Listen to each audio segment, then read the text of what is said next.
Hey guys. Good afternoon, everyone. Hello, hello. How are you, Steve? How are you, Jay? Quite Bob's well. running a little late and stuck in traffic, but he'll be here soon. So I wanted to tell you guys, I'll tell Bob when he gets here. We got an email from someone who listens to the live stream that says that we don't have good microphone etiquette. So let's, I mean, bottom line is, because this isn't the podcast. Like when I do the podcast, I have my microphone like here. But because it's on video, I push it back a little bit too. But yeah, he actually he was pissed at Ian. He was angry. It was really funny. No, bottom line is, let's try to have good microphone etiquette. But Steve, you and Evan have your microphones at a consistent place. I have good microphone etiquette. Yeah, mine could be closer, but it would block certain things in the background that I don't want it to block. Balance, so. I think, in the it's probably when we turn our heads. Well, that too. Oh yeah. With fixed position mic. If I turn, you can't hear me if I'm that way, but you can hear me if I'm this way. Yeah. Right. So my first guess at your puzzle is that is a vampire's diet chart. blood. Skip a day. Blood. He's weaning off his blood. Fresh from the vampire diet. Shed a few pounds. Is it Battleship? No, it's not Battleship. Okay, don't guess yet. No, I'm sorry, I can't guess. No, let's let it cook for a little while. So Steve, I wanted to talk to you specifically. I mean, Evan, please, and Ian, feel free to jump in. But I know Steve is a fellow bread advocate. But here goes the bread. Yeah. My pre-ferment, died. It died on me. You killed it? Wait, I don't know what happened.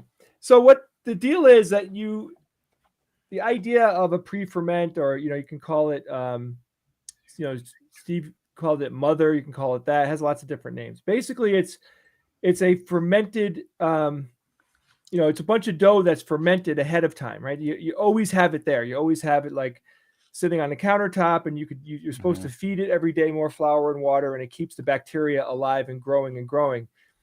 And I guess what happens is after the bacteria has grown for about a week, it produces a really good flavor when you add a portion of that to your dough for bread that you're baking, right? So I watched a bunch of videos on how do you do it, what's the deal? The water has to be a certain temperature that you mix in with the dough and as you feed it. And then I noticed the last 3 days that mine had a good half an inch of water on the very top of it. And there was no more bubbling happening. So apparently that's what happens when it dies. So I don't know what I did. I don't know. Do you know what I did, Steve? So it wasn't at a bad temperature. You fed it enough. You were giving it water. Yeah, I might have overwatered it though. It might have been a little too watery, and that might have killed it. I don't know. It's weird. Like to me, I did it correctly, and it shouldn't have died, but it went. So I'm not sure. I mean, it's kind of hard to do. I mean, it's not. You don't really kill it. It's just that the yeast aren't active. You could resurrect it. In other words, it's just that your yeast isn't active. Yeah, but at what point is it considered spoiled? That's the other thing. I mean, you're literally leaving Good question. flour on the counter. Well, as long as it doesn't get Contaminated? moldy. That's why you got to keep it covered. So as long as it doesn't get moldy, you're good. Right. That sounds Yes. about right. So apparently, Evan, the bacteria that's in there is essentially kind of the spoilage. You know what I mean? Because the bacteria is eating it, is constantly in there eating the new food that you put in, Well, it's the new flour. yeast, not bacteria.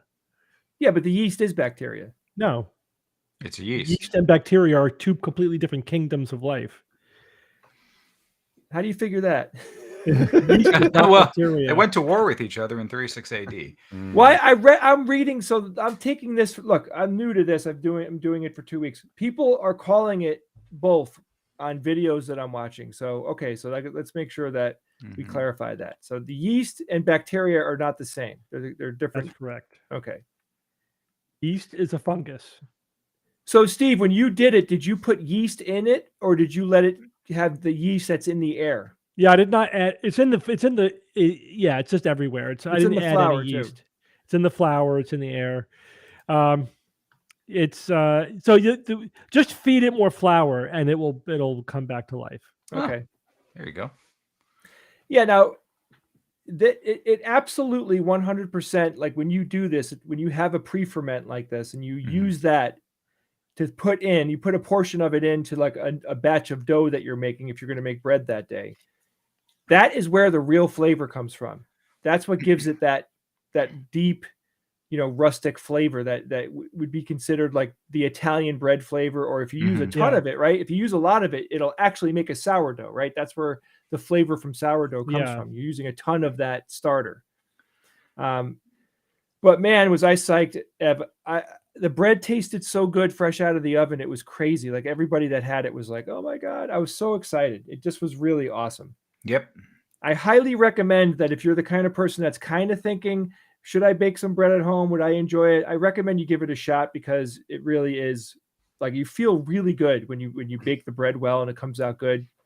It's awesome. It only took you 2 years of pandemic to come up with the bread thing. No, I mean, I didn't look. First off, don't be wise ass with I'm me. sorry. Okay. I thought we were Guys, friends. yep. No. I mean, 2 weeks ago, I finally said, I'm going to do it. I've been thinking 2 about weeks. it. Steve did it for a while. I really want to do it, so I'm excited. I've been buying a lot of accoutrements. I've been buying like my proofing basket, and I brought a food scale and, a couple of bowls and stuff. Yeah. The basic equipment. Yeah. I got to get myself a good mason jar or two to keep the pre-ferment in. Anyway, it's good stuff. Or just use an old tomato sauce jar or something. Yeah, but you need a top for it. Yeah. They come with tops, right? You mean like I make my own tomato sauce. I don't buy. You don't ever buy like Victoria tomato sauce. Sometimes I'll buy Victoria. Sometimes, yeah, that's what I'm talking about. Or whatever. There's plenty of those are the biggest jars we buy, but just buy a big jar or something. Those Victoria jars Pickles. would actually be good. They're big enough. Yeah. Yeah, and you don't really need the top to be huge. You don't need like a big top on it. So that's cool. Yeah, and a metal top, that's good. A pickle jar would be good too. Just gotta put it in the dishwasher. Pickle jar is good too. I got to do that. I have a pickle jar I could use. Yeah. Now, Jay, you're using your oven. Pickles. You're using your home oven for the baking? Yeah, so my old oven, so if you remember, I had to get a new oven because my old oven was like literally becoming like a health hazard. I just kept it too long, and it's like, did you read the article about gas stoves? Gas stoves around the world contribute to global warming because they're releasing they leak a little bit. And that little bit of leak, times millions of people, it adds up, and it's bad for the atmosphere. Yep. And Everything times millions of people is so I literally just had makes a dent. Yep. it totally makes a dent. You're totally right.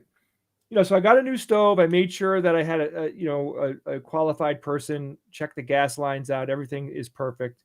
My new stove is wonderful. Like, everything is freaking crazy expensive. You want to buy a piece of hardware like that for your house? Like, oh my God, you can't get a cheap stove. You just can't get one. It's like, it's ridiculous. And I wanted a good stove that, that had a good, a high BTU for the surface, for cooking. Mm-hmm. Yeah. But my God, are the two ovens? I got a double oven. The two ovens are unbelievably better than my old stove. Like, they're fast. It takes very short amount of time for them to get up to temperature, especially the small one, and they cook even, like just flat out evenly. I put a tray of cookies in there, and they're completely, cooking at the same rate. It's awesome. Yeah. So my point was that you should. My guess, because I'm not a bread baker, is that you have to have a pretty reliable, decent stove or oven, at least something that does cook, consistently, uniformly. Yeah. Because I know my parents and stuff, for their older stoves and stuff, they would have trouble with that because apparently the elements were not heating at the same, like the back of the stove was not the same temperature as the front of the stove. Yeah. And it caused havoc with anything that they tried to bake back in those days. Yeah, it sucks. For baking, it's the worst. I mean, if you're cooking something in a Dutch oven, it evens the Dutch oven helps even out the temperature a little bit. And I did get myself a good pizza stone, a really big pizza stone, which also helps, distribute the heat evenly. If only there were a pizza oven somewhere, we could have some pizza. If only somebody that we knew. Yeah, but he lives an hour. Maybe not. Evan and Ian, you guys live about 40 minutes from each other. Ian and I are a good 50 minutes. And, at least, and Ian's just no over doxing. an hour from no the studio. doxing, please. Thank you. I would definitely. I would love a pizza oven here in South Carolina. There, I saved you, Ian. So very good. Not to hit you guys over the head too much with my bread stuff. Don't hit me. So I made 5 batches of pre-ferment today that are a 24-hour preparation, right? So you make the dough, you let it sit for 24 hours, and then you use it. And the type that I made is called a poolish. And that is 50% water, 50% flour, and a pinch of yeast, of dry, fast-acting yeast. And when you let that ferment for a day, and I throw that into the batch of dough that I'm making with the bread tomorrow, it's going to give my dough an amazing flavor. And I cannot wait. Yeah, I'm going to be cooking bread all day tomorrow. I can't wait. Yeah, we're having our Saturnalia party tomorrow. We had to insist that everybody got tested for COVID. So our entire cohort just got tested over the last day or two. Anyone come up with a surprise there? A couple of people said, you know what? I can't promise you I haven't been exposed, so I'm just not going to come. Yeah. So a couple of people backed out because they just didn't feel confident. But everyone else got tested. At least we had them do 1 PCR or 2 rapid antigen tests. And of course, asymptomatic, fully vaxxed, all that stuff. But even still, it's still, gets a get together with like more than your inner group feels, weird, Yeah. But I think we did everything we could do to be careful. Totally. I'm still. Yeah, I mean, I haven't been that involved because this party is actually not a party. It's at my house, but my friend is having. It's my friend's party. I don't want to start throwing names out, but you know who the person is. Evan. Yeah. Oh yeah. Joe Begadona. Yeah, he asked, and I'm like, yeah, sure, as long as you do the cleanup, because that's the worst part of having a party. Yeah, I can't be there. I'll be working, so I had to say a polite no many weeks ago. Your job, Ev, I swear to God, during busy season, I don't know how you do it, man. I don't know how you put in 12, 14-hour days. You just do it. It has to be done, so you just do it. It's like any other task. And you just have to prepare as best as you can. manage your time as best as you can. Take breaks. You have to time. Just if you have good time management, it's not as horrific, or daunting or deadly as it would otherwise. Do you get a sense of accomplishment when you finish one? Do you actually feel like, cool, I got one done, or does it? Do you ring a bell? Ding! Yeah, something, right? Sort of. I mean, I check my box on my checklist, and that means okay, now I can get to work on the next one. I mean, so yes, there's the sense of accomplishment in that. I'm that much closer to the end. Yeah, check the box, move along, kind of. But yeah, it does feel good, especially when it's a large and complex tax return, and that's kind of what we do a lot of. We do some very complex things. People So have we all have sorts some of crazy things going on. We have some guests today. Should we bring them on? Oh yes, guests. Absolutely, bring them on. Here we go. Who do we have today? Pete. Hey. Hi, Pete. Alex. Hello. Hello. And Jeff. And Jeffrey. Hey, everyone. All right, What's up, guys? As usual, I'm going to ask each of you why the hell you're here. So, Jeff, who are you and why are you here? I'm here because okay, well, who am I? I'm a avid listener of the Skeptics Guide. I've been listening since, what is it, like 2007 now. Almost the beginning. Nice. Wow. Yeah, very near the beginning. And so it actually was one of the first podcasts that I regularly listened to, and I just really love the dynamic. I love the format, and it was really engaging. So I've been to we've actually all met at TAM 9 from Outer Space. That was a good That TAM. was a great TAM. Yeah, that was a good TAM, Yeah. man. You may or may not remember me as the guy who was on his honeymoon at TAM 9 from Outer Space. That sounds and familiar. Came up and asked a question. That does sound familiar. Yes. Yeah. So but now I'm a patron and have been on the SGU Discord quite a bit and attending social stuff with the SGU Discord mods and Awesome. other people, and so Cool. now I'm here. So Well, welcome and thank you for being a patron. yeah, no, glad to be here. Alex. I'm going to mirror a lot of the answers from Jeff. I've been an avid listener of the podcast for 10 years now, or a little more than that. I started when I started my PhD a long time ago now. Cool. I'm French, if you can't tell by my accent, but I lived half of my life in the US, so I consider myself almost American in many ways. I've been a patron for a couple of years, and I spend way too much time on Discord, and that's why I'm here. And it's Awesome. a real pleasure to be here. You guys are the only podcast I listen to weekly, and I just can't get enough of it. So now I'm here. Thank you, Alex. Super. Awesome. All right, Pete. What do you got, Hey. man? I'm kind of on the opposite end of the spectrum, I think. I You only hate started the SGU? I hate the SGU. Hey, that's okay.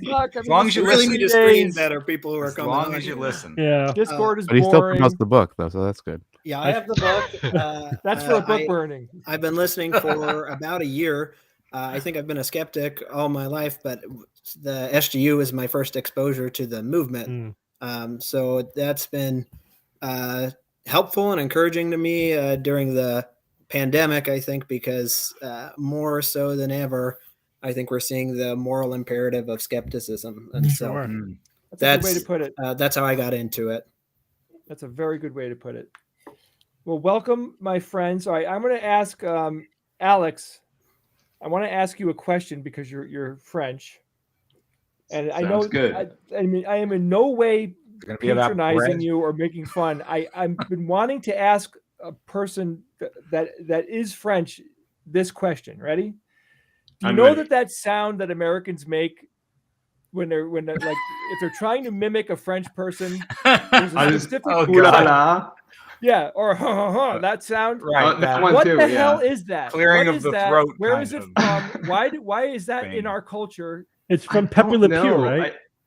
Oh my gosh. It's a big stereotype that So when I actually. moved to the US many years ago, and I heard that every time I was talking to an American, they would tell me, "Oh yeah, you do a lot," right? And I was like, "No, we don't do that." But then when I came back to France a couple of years ago, I started realizing, yes, we do that. I had no idea because it was normal to me.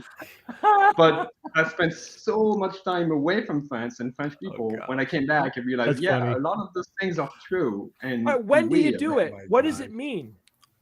It's a scoff, right? When you're just kind of like, it's like a shrug. You just exiting the conversation at that point. Okay, all right. I want to use it appropriately because it's like, to me, it reminds me of like Disney a lot. Like Disney, when they have a lot of like funny French characters in the movie, right? Like if you guys could visualize the what I'm Beast. saying. Yeah. Mm-hmm. And that thing is so used. It's so like the French thing that they do, I love it though. I mean, I love things like that. I love things that like cultural funny oddities or whatever. But I think it's hysterical that you confirmed that it's real.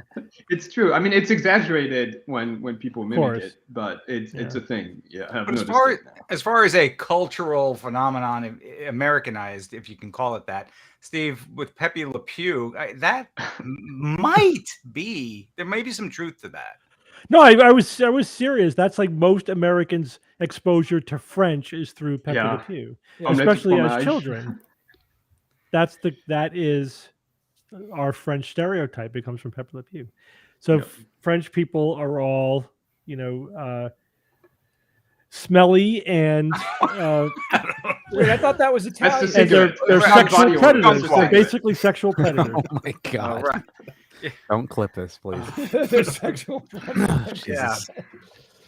Yeah, but you could say that. I mean, sorry. Italians are depicted.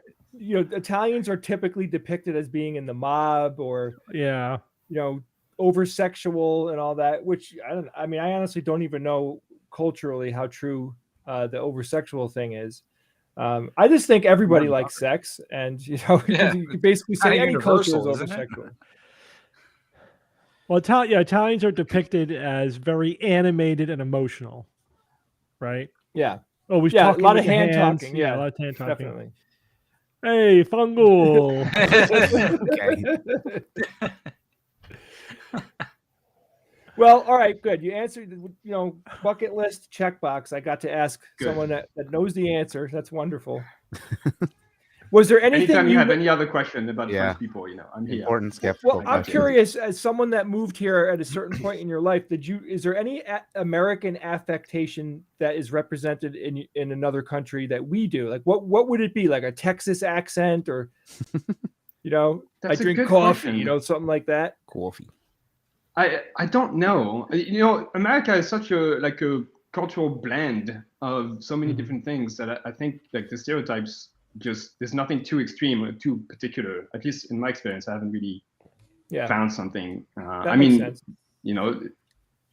lot of people, when they try to exaggerate or stereotype Americans, a lot of it comes to gun control and things like that. So the really extremes of stereotypical behavior.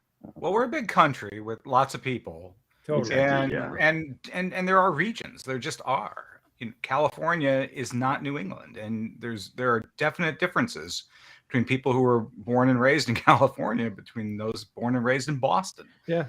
We actually have a man on the street available to give his opinion on the matter. Bring him in, whoever it is. Here we go. There he is. Oh, right. Hey, hello, sir. Who are you? Why are you here? What's up, guys? Day of traffic. Bob, guess what I just found out? What? I found out where ha ha ha comes from. It's real. It's fucking real. Real? It's not like from a Bugs Bunny cartoon? Well, that's what Steve said. It was from Pepe Le Pew, but Alex, who is French and is from France, said that when he went back to France after being in the United States, that they actually do it there. And what's the context of that expression? What did you say, Alex? Like when they're trying to? I said it's just something when you're you're dismissing someone is somewhere between dismissal and anger. Oh, really? Okay, interesting. That's interesting, right? Because different than what the way that I see it being used is more of like a exclamation point, Yeah, me too, Jay. right? That must be the Pepe Le Pew usage. Yeah.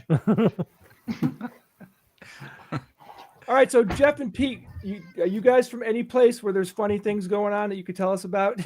Go first. I'm in the Midwest. Funny things don't happen here. We just Wait, have kinda- you- Funny things fly over you.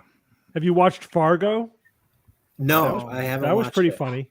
Oh, Fargo is check it out. awesome. Yeah, you should check that movie out. my for gosh. sure. And this execution type deal right here. I just saw that a few weeks ago. It's such a It's still an amazing fantastic movie. Fantastic. Even the series. Remember, there was a few 2 or 3 Yeah, seasons. 3 seasons. Very good. And it was really good. Yeah. Did you know that there was a pilot for a series after Fargo came out, which was a continuation of the same characters that were in the movie? No, I didn't know that. And you know who was the main star? McDormand. Yeah. So the Sopranos wife, what's her name? She played her role. Cool. Oh yeah. Oh yeah, And yeah. Well, I she's saw married it. to Macy, right? Felicity. Is that Did what she her pull name off the accent? Not as good. She wasn't as good as the original. She didn't nail it. Didn't nail it, but it was weird to see other actors filling all the roles, or the few that I saw. But I don't think that lasted beyond either. Was it one episode or a few episodes? I don't It was remember. just a pilot. Jeff, what part of the world are you in? Yeah, Eden so Valkyrie. I live in Seattle, and I have to say, I guess the funniest sort of like stereotype is I actually had somebody tell me when they first visited Seattle that they were surprised that it was city-like, which Mhm. I thought, like, why would you be? I mean, it's It's a a city city. like any other, but they thought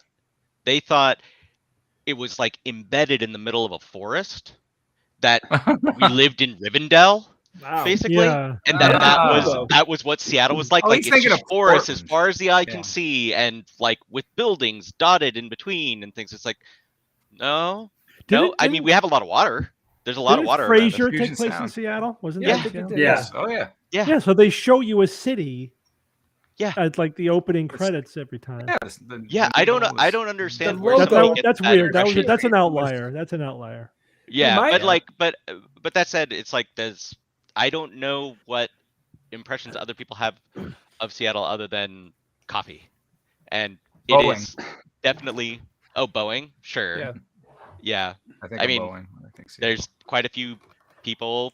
There's quite a few people in town. Although I would say that it's becoming more and more Bay Area-esque in terms of like tech is really like shooting up in terms of Yeah. hiring, and I work at Amazon, so of course Amazon. I was gonna say. Yeah. Yeah. Part Yeah, of the whole so- Amazon. Yeah, the only Uh, stereotype I really remember at Seattle is that it's raining all the Yeah, time. me too. Which That's is not exactly Oh, right. yeah. You know, So I will say that it used to be true.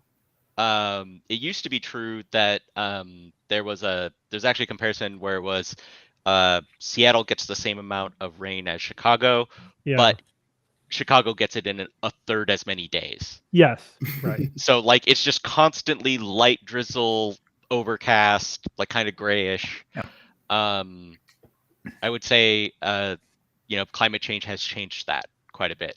It's definitely gotten in the way that weather has gotten a bit more extreme around the board. Seattle has definitely moved in more into the more concentrated rain Mhm. when it happens, and like it's really nice and sunny out right now, and Cool. like we've been having a lot more sun. So in general, it's like, well, we're like our climate is looking a little bit more and more like Northern California in terms of Mhm. what it feels like. But that is unfortunate for a lot of Seattle residents who do not have air conditioning or anything of the Mhm. sort. Wow, no air Um, conditioning. So Christ. luckily my house is relatively newly built, and so it actually has a heat pump.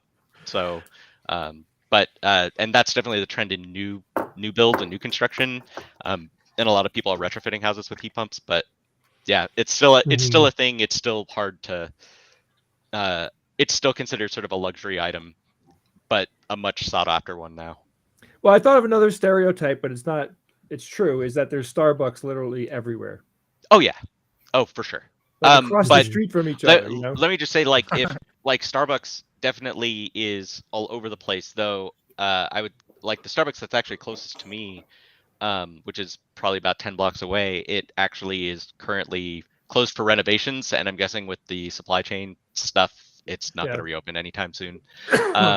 But if you talk about just like coffee shops for the density, there are at least, I want to say, on the order of 12 to 20 within about 6 or 7 blocks of me. Wow. Wow. So Wow. like it's a very high density because people are very into their coffee. But Mhm. I actually only just recently got into coffee because I tried to stay away from caffeine. And then my doctor said, and this is actually something I wanted to ask Steve about, which was my doctor said I probably should start drinking a little bit of coffee for my health. What? Why? Like What 1 to 2 cups nutrients a are in day. coffee that you otherwise don't get? It's Yeah, not what? nutrients, it's the caffeine and some of the other things in it that it's apparently it apparently, from what they said, helps prevent liver cirrhosis if you have a little bit of fatty liver, which I gained a bunch of weight over the pandemic. So Was like this a doctor that working in a Starbucks? no, this was Drinking- like not in the this was my pocket of GP, fake and coffee? they're Okay. generally quite science based. But this was a thing that like I saw there was preliminary evidence, but I didn't see anything out there, and I was wondering, Steve, if you Yeah, I mean, I'd have to look deeply into that specific claim. The thing about caffeine is that, yeah, there are thousands of studies like with caffeine, like coming out all the time, and it like cures you of everything and causes everything at the same time. You know what I mean? That's Like a it's red flag. it's associated with everything. Mm. So it's I don't know. I would Hard need to to say. see some pretty convincing evidence before I would buy it. Those enemas. Don't stop Yeah. taking those enemas. Yeah, you want to get Well- rid of the sad cells. But as a Yeah. result, I ended up getting to actually, like, during the pandemic, while I was looking for things to watch on YouTube that would be comforting and kind of like just nice thing to have on the background, I came upon James Hoffman and his coffee videos, and I wasn't drinking coffee at the time, and I just really enjoyed learning about coffee through that. And then like 6 months later, it's like, oh, well, do you want to try drinking coffee for your health? And I was like, well, that's serendipitous. So now I have an espresso machine and make my Your own espresso at duty, home. your duty was clear. Absolutely Yes. no choice. Some might call it destiny. But yeah, Well, I've had a really good time nerding out on like espresso and making good espresso. It's been real I mean, fun. either way, I mean, coffee. If you're drinking a couple of cups a day, it's not going to do anything probably overly good or overly bad. You know, I mean, and so many people drink coffee, and so many people are totally like overdoing it on caffeine. 8 ounces per day is a good rule of thumb. Yeah.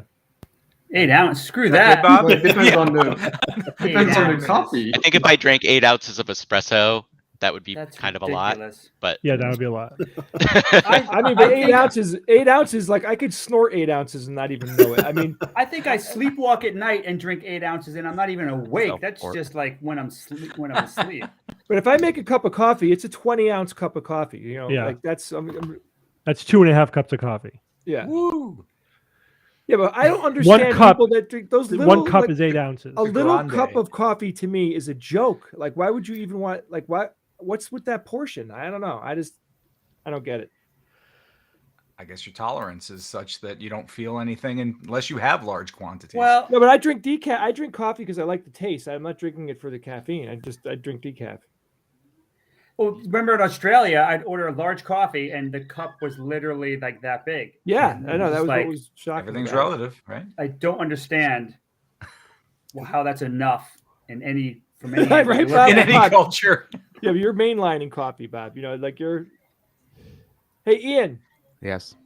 Why don't we queue up a few of those things I sent you? Oh, okay. And while you're doing that, Ian, what was that Starbucks place that we saw in Seattle that you were like, look at that one? It was like a special variant. Reserve. You're talking, yeah, the Starbucks reserves. Yeah. There's a couple of them. That looks really the cool. one that's near me is a reserve. Yeah. What It's is that? very nice. I don't know what They that do means. fancy or coffee blends, right? Like they don't- this is don't a even dump Starbucks that'll They charge you do double. like they'll do either like they'll do made to order pour overs Mhm. and percolations Yeah. and fancy percolation too. yeah, like the kind that like comes up from the bottom and like comes out the Yeah. top. They'll do maca pots for you. Like they'll do whatever style. They'll They do whatever cost- you want. Just it'll cost you about a car payment, and they'll No, just do it's not whatever you that. want. They have this machine not called that- like the Clover, which was like I think correct me if I'm wrong, it was like an MIT research with like a kid that made it. I don't know, whatever. It's pretty fancy, but it's none of the Frappuccino nonsense. The notable thing about the reserves, though, to me, like obviously they have all these other styles of coffee, which is great, but the most notable thing is actually the food is phenomenal. Mm. Like one of the best. Like I pride myself in being very particular in croissants. I love a really well-made croissant. Like it has to make a mess, because if it doesn't make a mess, it's not flaky enough. Right. Mm. And they have to be warm. They have to have a certain butter to dough ratio, all of that Is that kind right, of stuff. Alex? And one of the That is best right. ones in Seattle you can find at Starbucks. Why did you Reserve. ask Alex? Evan? Cool. Did you know that in France there is regulations for That's the why. croissants, and the number Yes. of layers of butter and dough Yep. is like standardized. There's 28 layers of dough Sure. and 27 layers of butter. That's a Wow, croissant. Mhm. that's And amazing. see, I like a nation that like puts real priority in the quality of a bread product. Right? But think about it. Like they actually care. They're like, don't make shit croissants. You gotta make them to this standard, or else you're an ass. You know what I mean? Like Doesn't I Italy get do that with cheese too? Parmesan, isn't that regulated? Yeah, cheddar. A lot of these things are brands that are important to countries for their exports, Mhm. and then the brand becomes a generic of like a type. Right. It's like champagne's the classic one, right? Like, Mhm. are the French still up in arms about the whole champagne debacle? Yes. It's sparkling wine, damn it! It's not champagne unless it comes from champagne. And then when they're done with that conversation, they go, ha, ha, ha. That's exactly right. Yeah, and is it what's cheddar? Is that Dutch or German or whatever or something? But Is it Uh, really? I What's thought that? it was British. I thought it was Cheddar English cheese is too, awesome. but it Yeah, might oh, be whatever. And some then Germanic. see, I don't know. I just cheddar to me is Wisconsin, but they're not supposed to use the name because it's like branded to that country's export. Or Yes. something. That's like yeah, telling I mean people it's like not to Scotch. Scotch, There's a bunch of Band-Aids, them. Q-tips, like that. These are the names that those Xerox. things- Xerox. Nobody's at home Yeah, says, that's- please that's a give me little an different. adhesive bandage. No, I want a Band-Aid. You know what I mean? That's the name. yeah, but you can't sell band-aids. That's the point. Please make me a photostatic copy of this sheet. Yeah, You the Google term things? that we use is a trademark, which is Yeah. weird. Yeah. The term of record. Yeah, like Kleenex. Somebody said Kleenex. Like totally. Like when you hear Kleenex, you don't think the brand, you think a tissue. Yeah, that's that's rare. 'cause Give that's me a when facial tissue. That's when a brand becomes too popular. Yeah, You're it's so popular genericized. that it's not you anymore. It's everybody who makes a similar product. So that's bad. That's not good. Zipper was a brand name. Wow, really? Yeah. Wow. You zip your lip. What does zip your lip? I don't know what else you would call a zipper. A I know. A dual. mechanized A tooth fastener. Yeah, it's a fastener of some sort. Do you Google things on Bing? Yeah. I use Google Ask things on Bing. Jeeves actually. Right.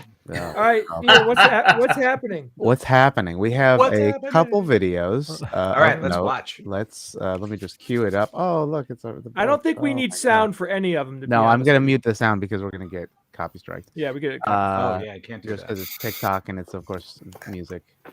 We're on TikTok. This is that. Well, you I think song. Whatever. Here it comes. Here it comes. Oh. Oh, What is very in this cool video? tattoo. Check this out, guys. Look at that. Whoa, that's a lot of ink. That's a lot of ink. Except Oh for my the bottom. gosh. What is going on with the I want bottom? to see that how much ink that is represented just in a jar. Like is it Not gonna sure be what like the a bottom even flask? is. Is it? I wonder if that's That- been that's- edited because that just looks like there really I mean, is it a looks light so inside saturated. his deltoid. Yeah. It's like Um, so. Let me click. Like, look at it's- that. I mean, really new tattoos are like that. Yeah. Right, that will fade. Yeah. That will Puffy. never. Once it heals fully, that will never be that bright. So that's true. I Oh, just yeah. thought What is I that- thought it was a Never get that remarkable level of It was. depth, and the color. Yeah. The colors are fantastic. You know, except for the very end at the bottom, it looks like they tattooed a guy tattooing him. Like, how? That's Insane. They ridiculous. tattoo him. I mean, I I have to think if you're getting something like that, you know that it's gonna fade. So like you've bought Yeah. into the life cycle if you're getting something that big with that much color in it. Yeah. So, you know, you have that month where it looks that stunning, and then you have like the year in which it starts to fade a little bit, and over time it becomes an art piece that like it's a time capsule art piece. Mm. Bob, didn't we talk about metamaterials that can change color recently? Change color. Yeah, something automatically changed color. So in that right, it was the car changes color or something. There's a Yeah, there was a car that yes, I saw that. It was just at the show. So we're gonna have wearables, right? Shirts and things that will eventually get to that level in which the colors will change. Oh yeah. Yeah, that was at CES, right? Yeah. The car that can change between black and white. Yep. And Yeah, it's the new BMW. in the for tattoos, then, really, a way to not get a tattoo but still have something that looks like a tattoo might be you get a body tight shirt with that material, with that level of control over the color. There you go. But Ev, I would imagine that they will have something that is subcutaneous that can change color, where you can have any tattoo you want, and you could just with an app change your tattoo. I'm sure that's going to happen someday. Yeah, Scott Sigler did that in his Steve, we can't hear you. You talking to us? Galactic Football Series. I muted myself. What were you saying? So yeah, like you just have an app on your phone where you decide what to put on and it just appears on your Yeah. My green that'd shirt be now cool. is or make it or tie it to thoughts. I saw a video. This was weird as hell. I saw a video where you see a guy with no shirt on sitting in a chair, and he looks completely normal.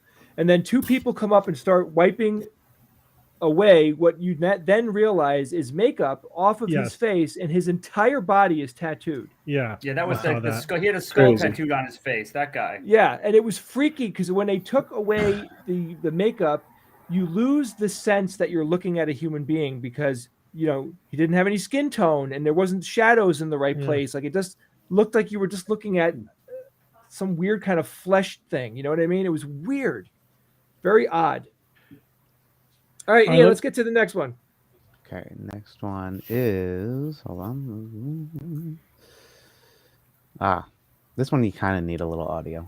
Yeah, Oh, you got okay. Mute it. Whoa. Just because there's Oh yeah. it's just the demon baby prank. Jump scares. you make it like this. That's like a really good quality. That's what Bob wants. Right, because everyone wants to peek at the baby. It's actually a very good. Well, it's being driven around, right? Like it's I'd be laughing my ass off. Oh, and Bob would love it. I'd be poking it. How does it work? How much did it cost?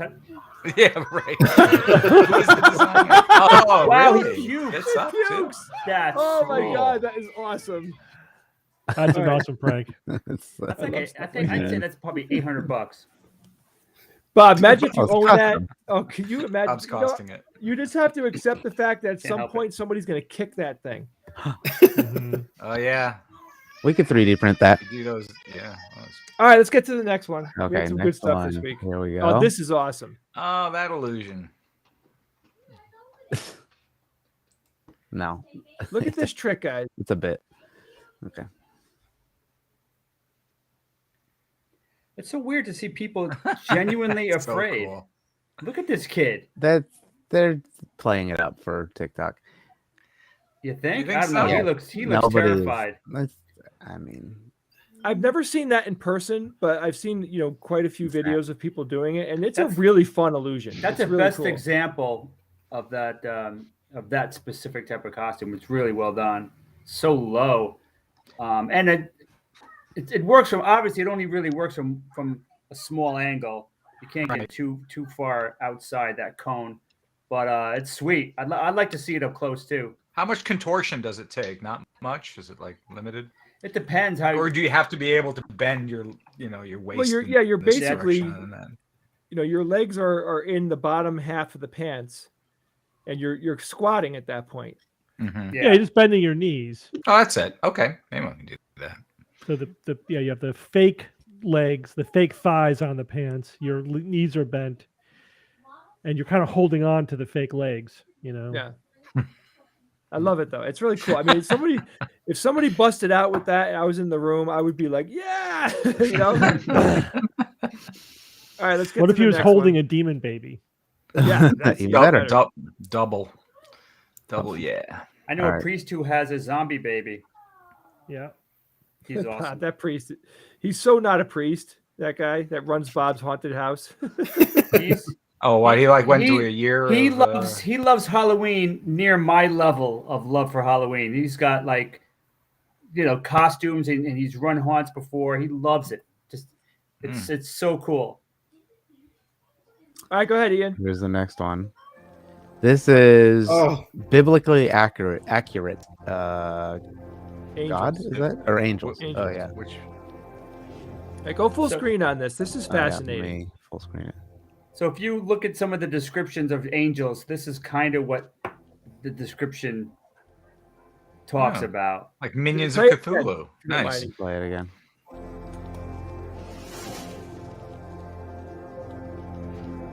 That's messed up. Yeah. So my question is, why would someone who's coming up with the fiction of this religion, like, why would they go to something as bizarre as this? Like, why I don't know. wouldn't Ask they? L. Ron Hubbard. I don't know.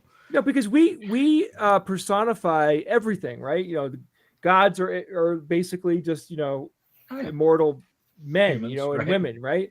Like, why wouldn't angels actually just be people? They look like people. I don't Why would they understand. have They any evolved sort into of- that eventually, but I think it's like it's a genre question, right? Because it's all apocalyptic literature, and I don't know if you've read a lot of that.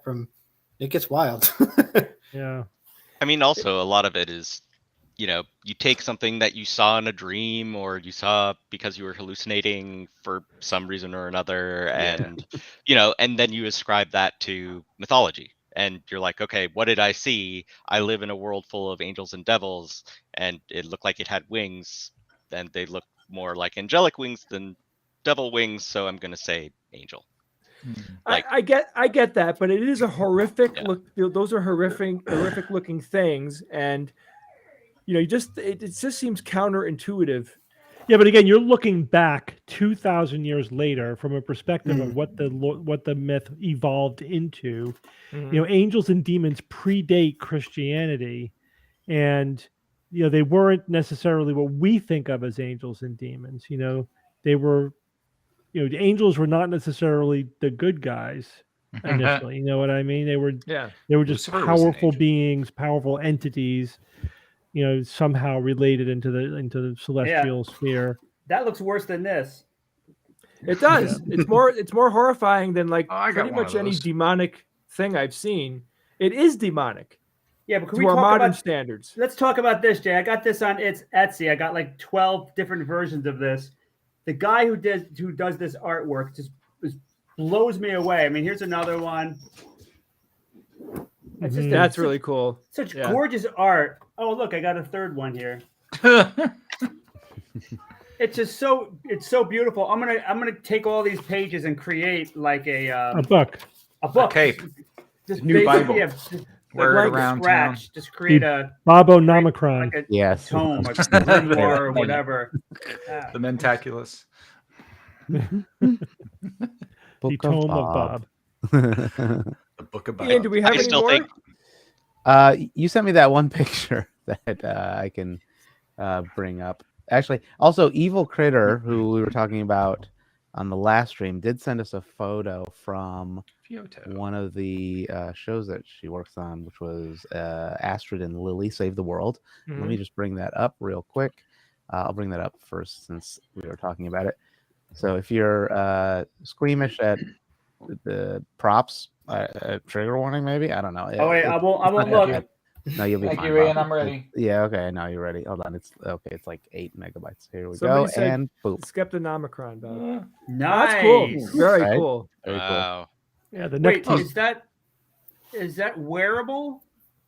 What's that? Maybe. I don't know. Evil critter. What say you? I mean, it could be. Yeah. Right. Like Maybe. you Why could be not? looking out of the mouth. Sure. Yeah. It's potentially wearable. Wow, that's They sweet. have eyeballs in there too, which is weird. So if I assume if you're looking down, if you're wearing that and you're looking down, it wouldn't be super obvious what's going on down here. Then you tilt your head back and it just opens up. Evil critter said it is a mask. It is a Wow, mask. I've never seen anything like that. That's good work. That's That's sweet. very good Wow. work. They had a puppet too. Is it silicone? It looks like silicone. Could be. Is it cake? Yes, it's cake. Everything is cake. It's a cake. And here's one The from cake Jay. is a lie. So you got to say what it is for those listening. Oh, Nice. nuke the entire site from orbit. It's the only way to be sure. Change my mind. I love it. Ripley in the classic And there's Ripley. ding dong sitting behind a table at a I college. this is a fun meme because people continue to make it funny, like they Yeah. they just apply it to something new that's going on. Wait, but isn't that Ripley from the first movie, but the quote's from the second?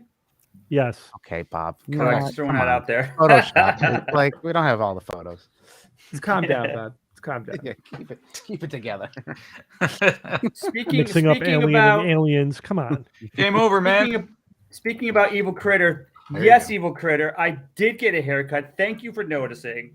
And I'm so happy that Omicron's waning because I'm never gonna get my hair that long and nasty ever Yeah. again. Yeah, but here comes Omicron Part 2. Well, People were Wow. commenting on Steve's haircut as well, apparently. Mhm. I wanted to ask you a quick question, Steve. I don't want this to turn into a giant Right. COVID thing, but I'm not. It seems like we're like on the big drop off now with the tail end of Omicron, and doesn't seem like there's anything following it up. Like, is Delta still out there? Like, what's going to happen over the next few months? Well, Delta's out there, but Omicron kicked its ass basically, and it just outcompeted it. So it's just if there are no further significant variants, then we are on the other side of the pandemic. It should fade down to whatever its equilibrium endemic,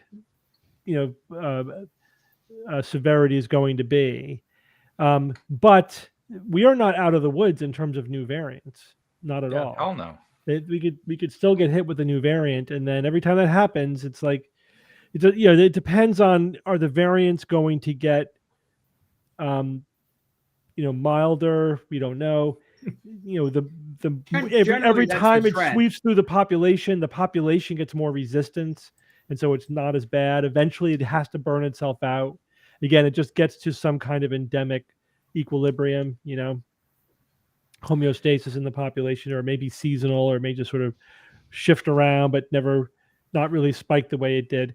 Unfortunately, I read today that the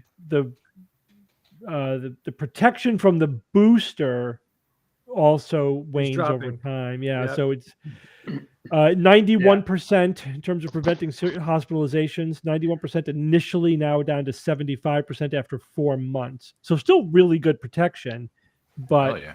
definitely decreased over 4 months. Another booster probably at some point. Yeah, no, I think we're going to need maybe every 6-month boosters Damn. for a while, until and hopefully with new variants being covered specifically, and then again we'll reach some equilibrium point where I'd like to think we can get it down to an annual shot, but it may need to be more frequent. Yeah.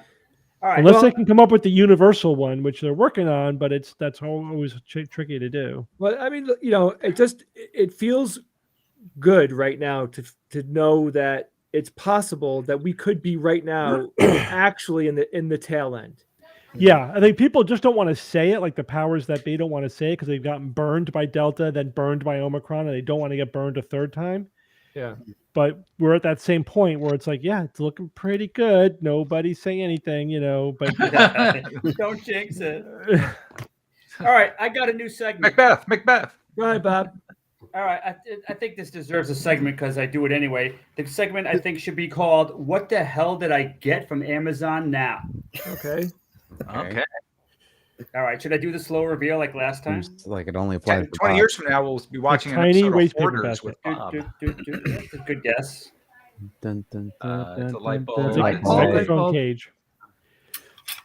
It's a Steampunk, gas. steampunk by Yeah. light bulb. Look at this Nice. space on this lamp. Is that Oh, gorgeous? Whoa, it's a lot. That's I cool. love it. I'm just like, I'm getting so into steampunk now. I'm gonna have a whole Oh, God, area of the please. library No. gonna be Nice. steampunk. It's not very bright at all, but that's okay. I don't care. I mean, But I'm not it'll really- last for 100 years though. I love it. Thank you, Amazon. Bob, They somebody just wants send to you know- shit now? Is that what's No, happening? don't ask Oh, Jay. what's- Jay, What? I Say know it. what you Yeah, so- read. Hey, where do you say? Don't even. What, I don't Jay? know. Come on. Should I Jay. say you're welcome? No, or something? Ian's correct. Thank you, Ian. Ian, what the All hell? right, let's YouTube do chat let's knows. do YouTube Evan's chat. quiz Is while that a we flashlight? prep No, that's not a for flashlight. the Bob. for the Oh, is that the thing? Oh, sorry. Evan. Let's do Evan's puzzle while we prep for the quiz. So drop the quiz in the chat if you don't mind. Yeah, I'm going to so zoom it in a right little now. bit here and get a little bit of a better look. Okay. I've had plenty of time to take a look at this thing happening behind me here. What the heck's the name of the triangle that people have been calling it? It's called the Bermuda Triangle? Sierpinski triangle, right? Lipinski had nothing to do with the Hucklebuck. No, it didn't. It didn't. Hucklebuck. The shape of triangles within triangles, you know, like A fractal. sort of, right? I mean, you know, here's a triangle, there's a triangle, and it's all part of one big triangle. Yeah. Yes, okay, but that's not the answer to the puzzle. Let me zoom out one step here. So, what do you guys think? And Alex got it right. So, Alex, shush. I want the other guests here to give it a little shot. See what you think. I'm going to go with my initial guess and say Mhm. that this is a vampire's blood diet program. You're definitely on the right track, Jay. You're so on the right track. And is that because you think these look like little blood droplets? Is that Yes. blood, the kind of universal shape of blood? Yes. Oh, I think you're correct Yeah, in so- that. So if that were the case, then what would this be? What is this arrangement? It's definitely like a spreadsheet. It's like it's donor compatibility. Yeah, that's exactly what it is. What? That's cool. Good We guess, call it man. the actual chart with the actual tables here. Evan, you're showing bad mic etiquette. I know. I'm sorry, but my computer's over here. I have No, to get do with this it, to dude. talk, That's horrible. right? Oh, cool. So on the upper left, O can do everything. O negative, Negative. right? So you got your O negative here, Yep. right? So if O negative can donate to anyone, okay, whereas O negative can only receive O negative. I happen to know this because I am O negative. Whoa. Are you positive? I am. Sorry. Sorry. Is that a dad joke? Yes, you're old. I have to say, Got him. normally blood type doesn't do anything except for, correspond to what blood that you give and get. But for me, I try to embody it because mine is B positive. There you go. I Yeah, love me it. too. Yeah. Nice one. I gotta remember that one. That's really yes, cool. this is It's not- cool to see it that way. Like, I'd like to Wow. understand the science better behind like why, and what would happen, Steve, if you gave someone the wrong blood type? They die. It coagulates and you're dead. Shit. Yeah, the first attempts at donating blood when Must they have didn't gone type, horrible. it was just a lot of people died. Oof. Yeah, it causes a bad reaction. So the way to think about it, Jay, is that these are antigens, right? These are proteins on the surface of your blood cells. Okay. And if you have an antigen on your cell, you do not have an antibody for it, right? Because you're not going to make antibodies against self. You don't make antibodies against your own cell surface proteins. Right. So if you are type AB, you do not make antibodies to A or B, I got it. right? If you're that's why type O is they're the universal donor because they're negative, yeah. not going to react to any antibodies, right? But they can't receive it because they have antibodies against A and B, so they can So only get O.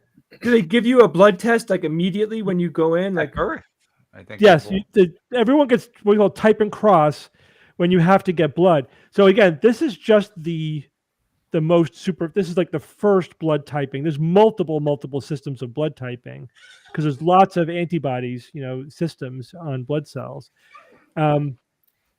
And you want to match as much of them as you can. You're never going to find a perfect match. You can find a perfect match for the ABO system, but not for all the other ones because it's just so many of them, unless you're like an identical twin or a close family member.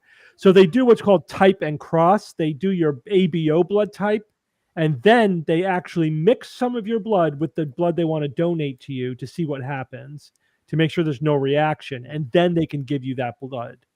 Oh, wow. Okay. Oh, interesting. Well, here's a question. What blood type does Spock have? T negative. Yeah, T it's green negative. I blood. think that's right, isn't That's it? right. T T negative. negative. How about his dad? Don't know. That I don't know.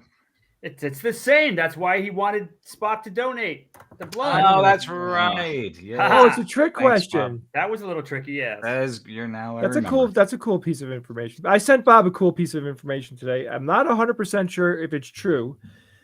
Then But- why are you sharing it? Well, because I'm hoping that somebody might actually in the You're audience crowdsourcing it. They said that the C-3PO spent half the movie in The Empire Strikes Back. Spent half the movie riding on Chewbacca's back, right? Mm-hmm. Because he got shot by a Blown to blaster, bits. kind of got blown to bits.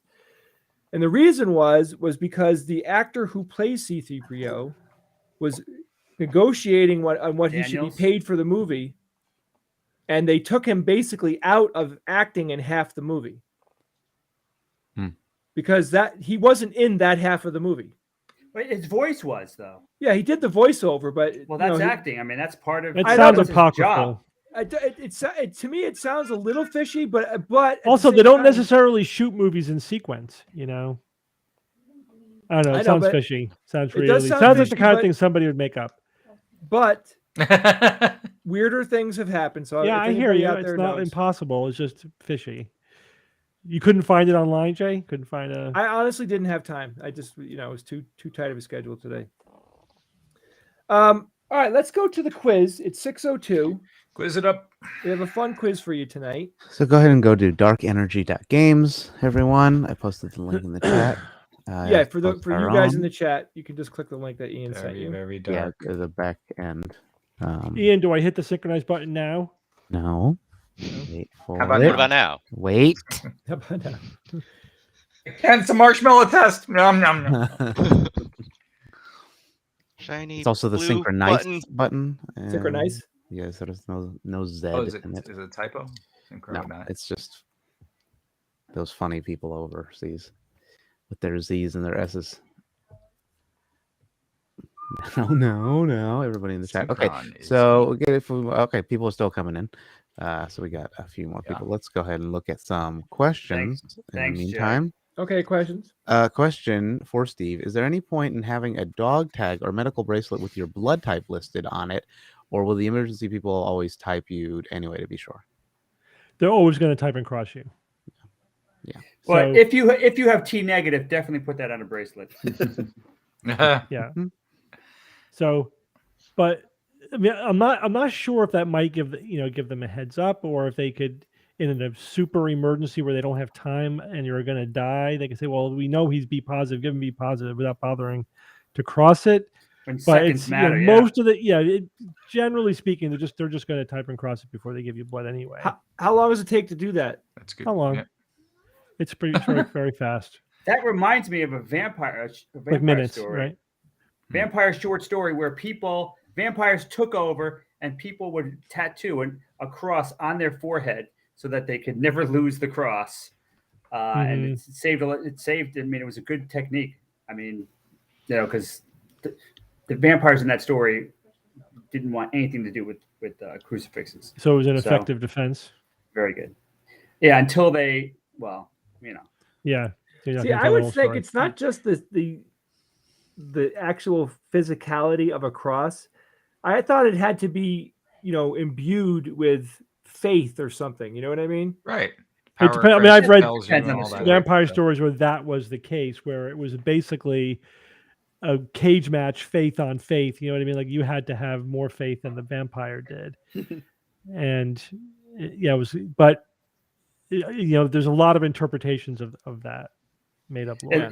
And this story, the every cross shape was the vampire couldn't even see the cross because it was light, and the bigger the cross, the more intense the light, and they were just like, it's like blast furnace. They just had to run away from it.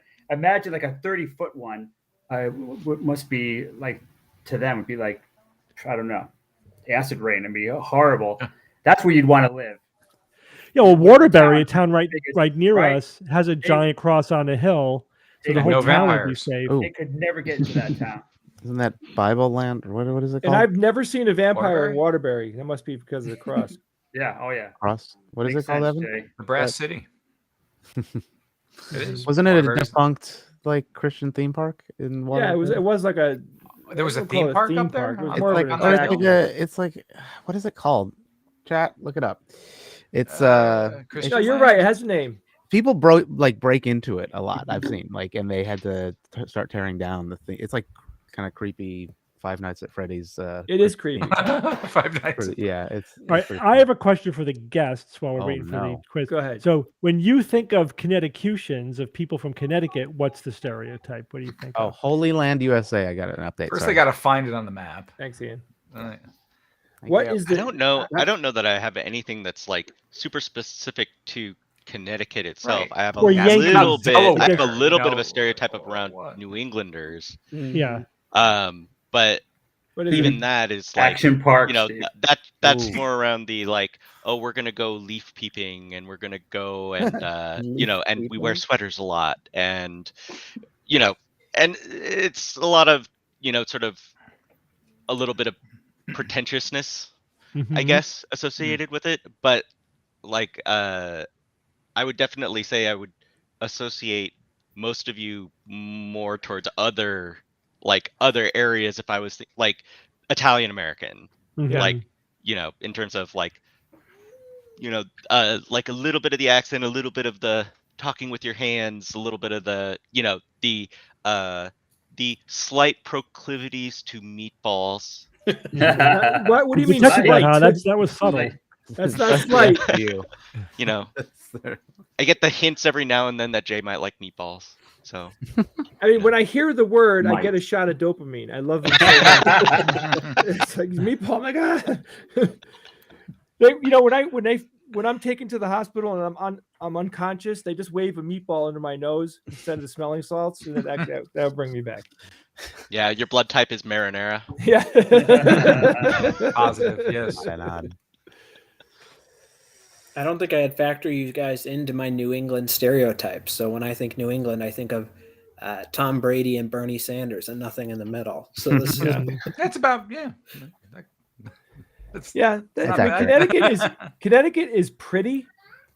It has 4 seasons and it is pretty, but I mean, it's kind of boring too. It's not like there's anything going on in Connecticut. Like Lobster rolls. Thank you.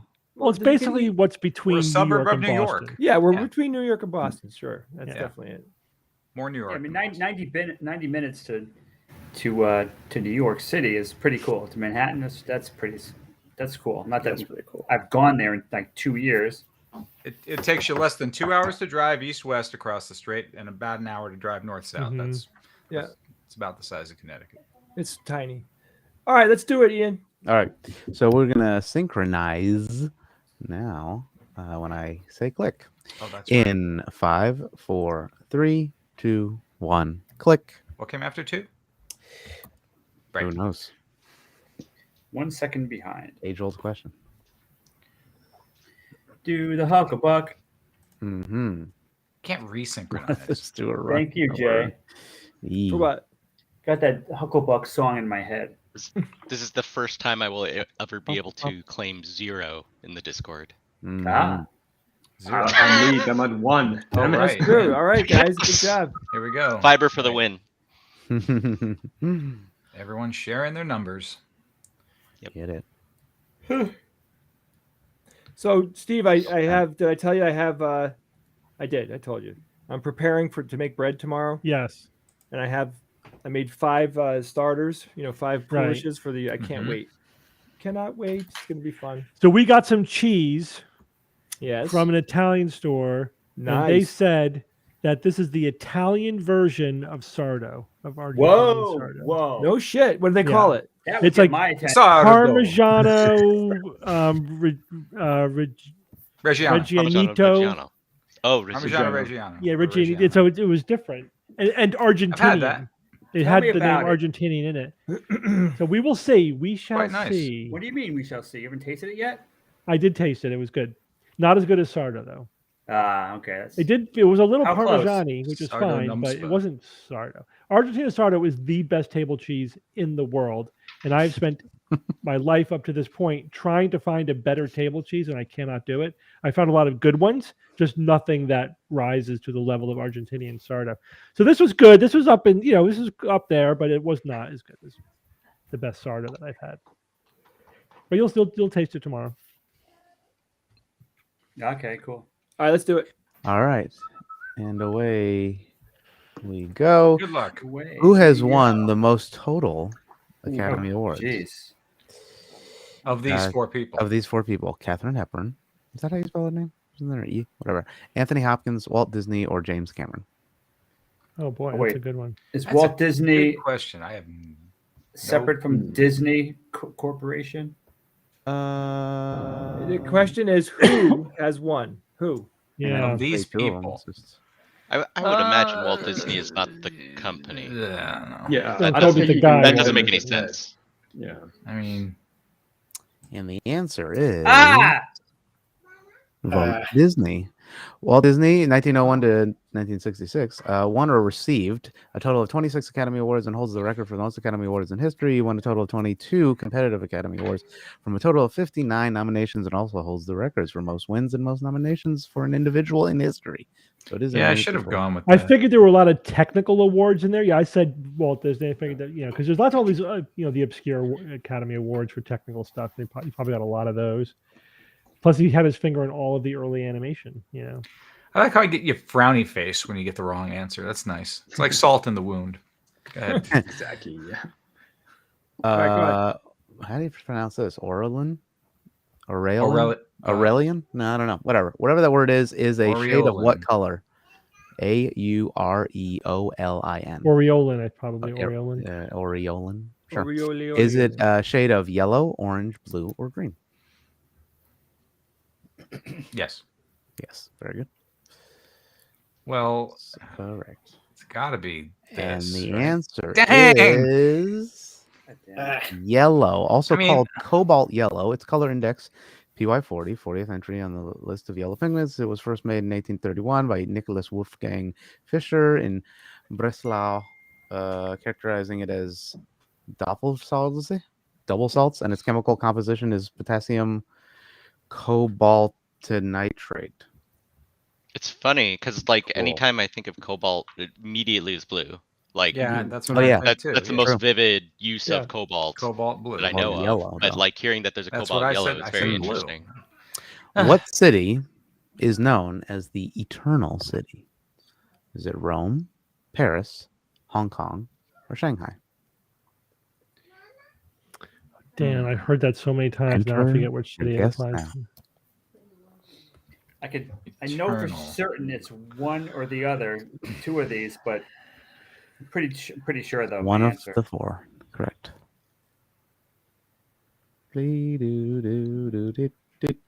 I know my memory is terrible. So And the answer is Yeah, baby. Rome. All right. Rome, New York. Oh, Yes. Very good. What'd you say, Steve? What'd you guess? Doesn't Yeah, I say guess why. Rome. I was at 95%, 5%. I was thinking Paris, but I thought, Yeah, Paris Probably wrong. was 5 or 4%. Yeah, Rome's a lot of as things. well. did you get that one correct, Alex? I did. Well, I knew it was in Paris, but I thought it was Kyoto, but it's not on the list, so let's Oh. go. There you go. Oh, it's chat said Kyoto also, so it might be Oh, okay. a couple of Eternals, and they can fight. I mean, till But the not on end. the list. yeah, it's a self. If you self-name yourself the Eternal City, We should Yeah. totally do that. Yeah. Connecticut, Eternalium. Damn, the man. Eternal State. What is the highest rated film on IMDb as of January 1st, 2022? Is it Pulp Fiction, The Godfather, Schindler's List, or The Shawshank Redemption?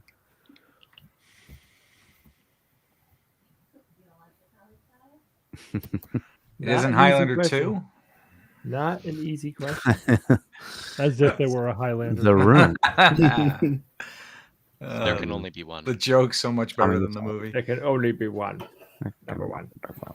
Oh boy, I And got the it. answer, Yeah. Shawshank Wow, Redemption. Bob, that's the first time in your life you ever guessed the Shawshank. That's right, Bob. Redemption That's right. Correctly, IMDb anyway. rating of 9.2. Yeah. A little I extravaganza. thought it was Godfather at first. Yeah, I chose Godfather. How did I you rank chose Shawshank Godfather as Redemption well. above Godfather? That's what You the know. listing says. I mean, It on has the IMDb Morgan site. Freeman. Come on. Can't trust it. Anything with I Morgan just had Freeman, I just had a already feeling. better. I watch a lot of anime, and there is no rhyme or reason to the top Oh, to what's the top or the best. correct. What is a group of pandas known as? Oh. A bamboo, a swizzle, a shade, or an embarrassment?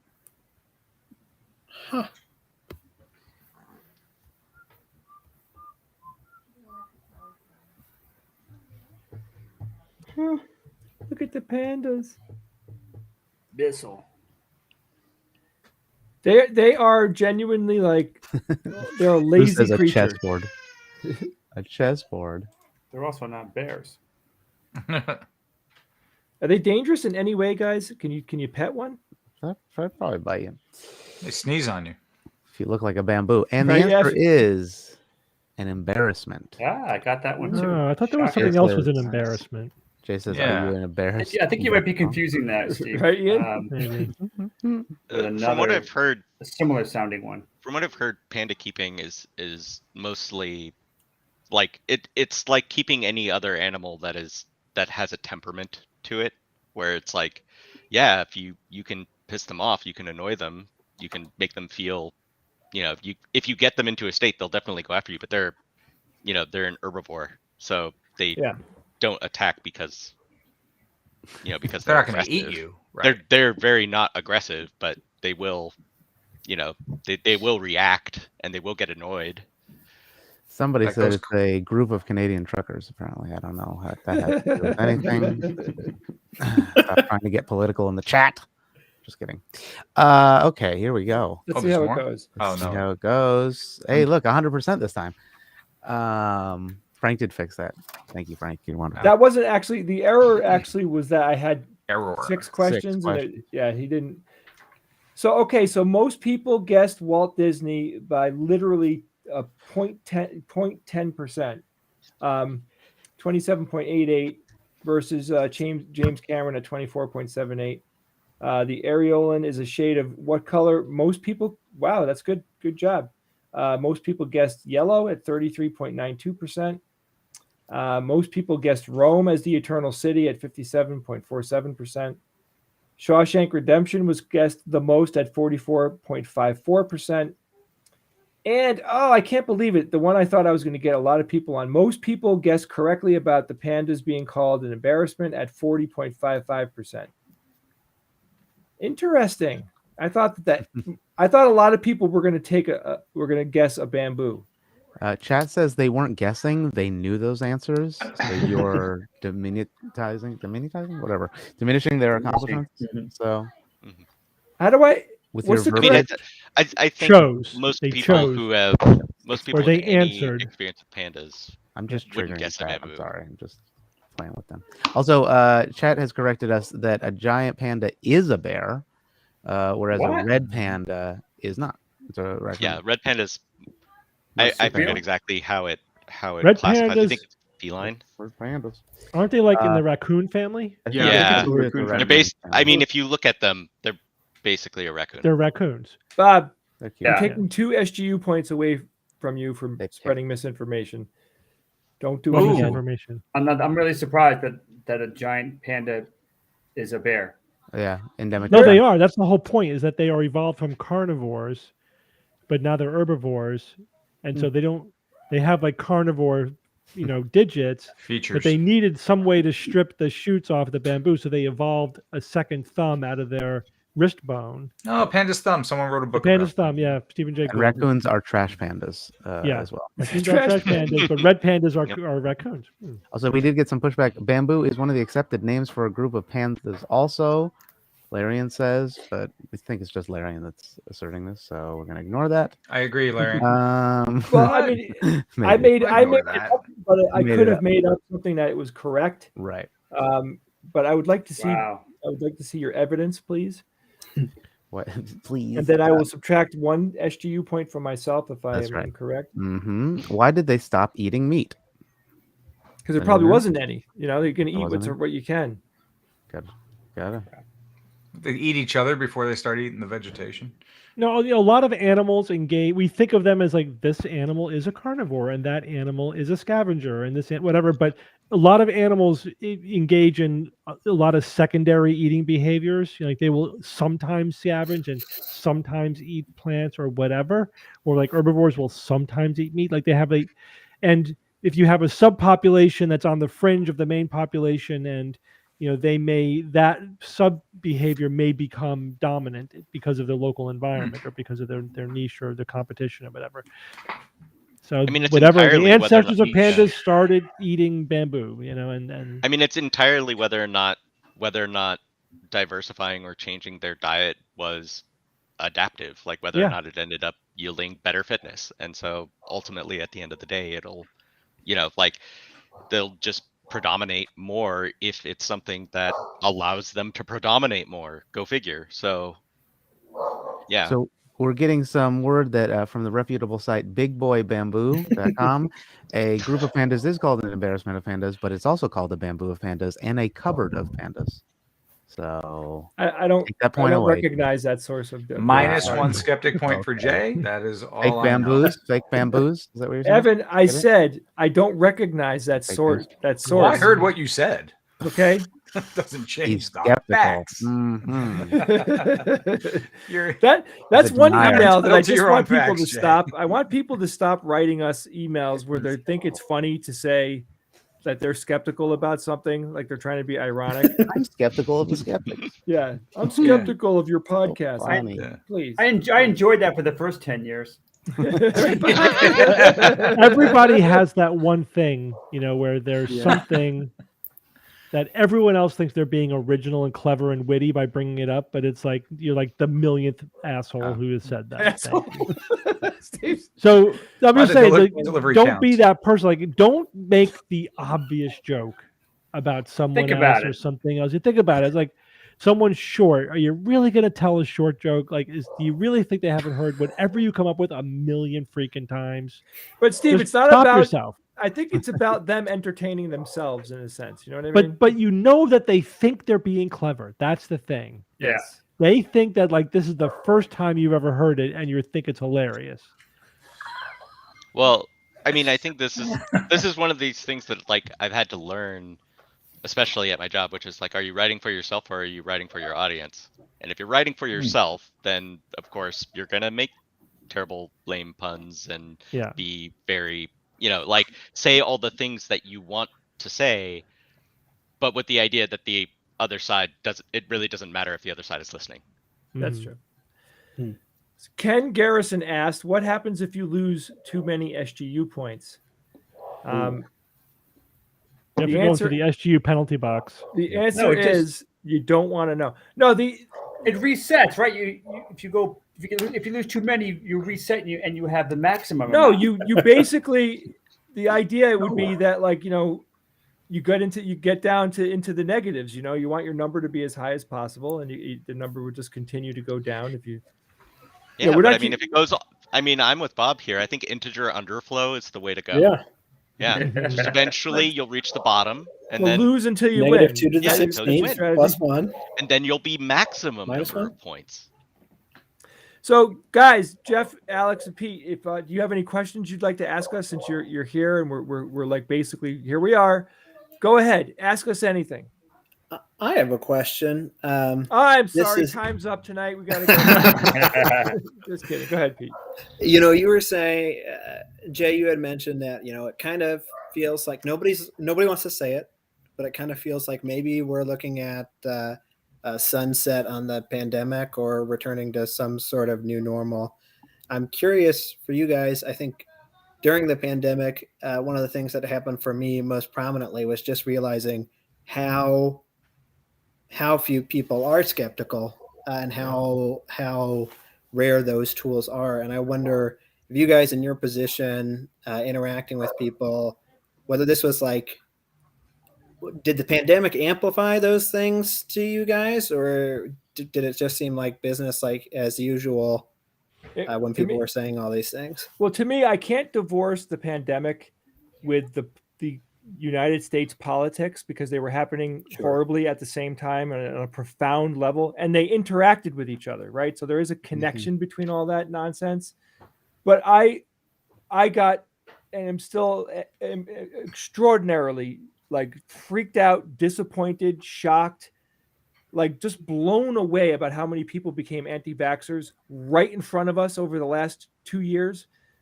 So yeah, like I was completely blown away by the idiocracy that we live in here in this country. Yeah, but were we really though? Because the thing is, to me, it was more of the same. It was absolutely predicted. This is exactly how I thought in my mind it would play out, in terms of, but of course we're already deep into current American political, scene and what's going on. It wasn't really anything new. It was pretty much what I expected from the people that I expected.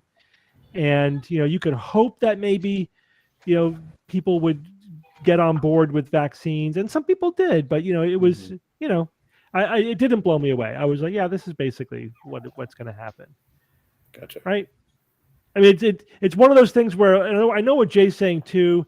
It's like we're constantly surprised at how dumb, extreme, whatever people can be, but at the same time we're not, because we know it. We've been there, we've done it. We know it's the same stuff over and over again.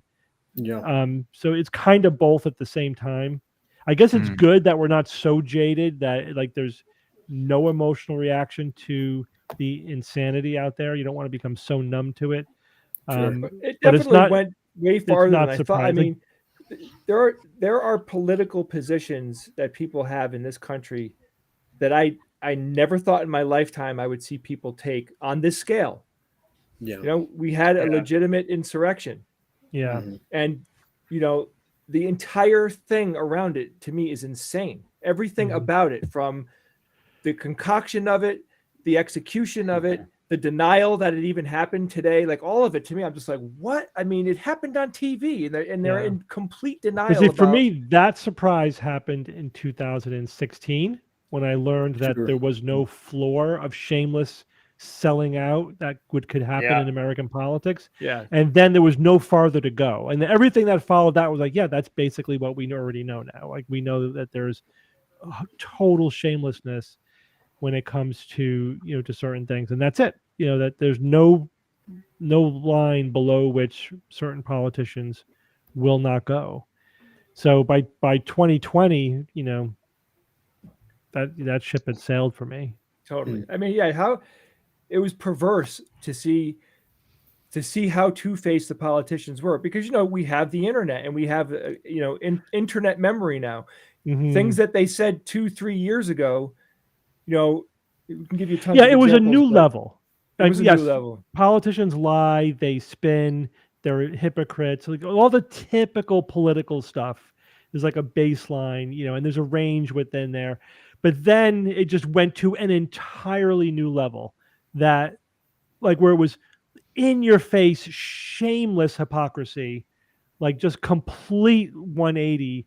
Like, all right, I guess I no longer believe this. Like just complete shift of like at first I thought, like pre-2016, Steve thought that politicians were grounded to ideology and maybe also to party. Like it was like that's what they were saying. Oh, you're just defending your tribe, defending your party, you're just defending your ideology. And then what we learned in 2016 is like, no, it's self-preservation above all else. Yeah. Even above ideology, even above party, integrity, even above basic integrity, above country, above everything else. Yeah. There's enough people out there, politicians, who will put their self-preservation above everything else, even to the point of destroying the country. Yeah. That was surprising to me in 2016, but I'm over it now. And I But You can only but pull back that football then, away so many times. But back then, Steve, it wasn't an easy leap to destroy the country. No, You know, that was No. a build, you know, that didn't Mhm. happen in 26, even in 2016. You know, I was shocked at the depths we had sunk. I didn't think I didn't even imagine then about that going that far. Well, And there was definitely a process, but it was like they kept going lower and lower and lower. But Right. again, at some point, like they basically hit bottom, and then it's like, all right, there is literally nothing I will put past. You know, Yeah, these that's politicians. right now. So moving forward, Pete, like to project this into the future, I'm already preparing myself for, you know, riots and horrible Yeah. shootings happening at riots in the United States. You know, that's where I think that the Civil War, the quote unquote Civil War, is not going to happen with people fighting their neighbors. It's going to be at events. It's going to be like, hey, there's a parade, and then of course there's an anti-parade, and then people are not going to just yell at each other. They're literally going to be killing each other with weapons, because that's, you know, that's what it really does seem like. That's what's coming now. right. And terrorist level attacks. Yeah, absolutely. Domestic terrorism at a I hope scale. we're wrong. I that really hope we're wrong. We have But never I mean, seen. we can hope that it won't get to the violence level, but we know for after January hope. 6th that it will. We can hope. And just again, if you read the journalists who are listening to these people and reporting on what they're saying, it is definitely scary. Like the Yep. famous quote that's out there now is when the one person asked, you know, the politician, so when do we get to get our guns and start killing people? Like that was Yeah. a literal word for word question. you know, Like- you know what freaks me out? What would have happened if the people who were a part of the insurrection actually got their hands on senators? Like, they were going to hang Mike Pence. Mm-hmm. They were going to hang him. Yeah. Like, could you imagine if that happened? Oh my God! Like, and that's I what wonder scares if it would me. have made any Well, it's difference. yeah, that's what, you know, I told my wife in March 2020 when the pandemic was starting, I said, you know, millions of people could die from this. And once millions of people have died, people will care. Right. And now here we are.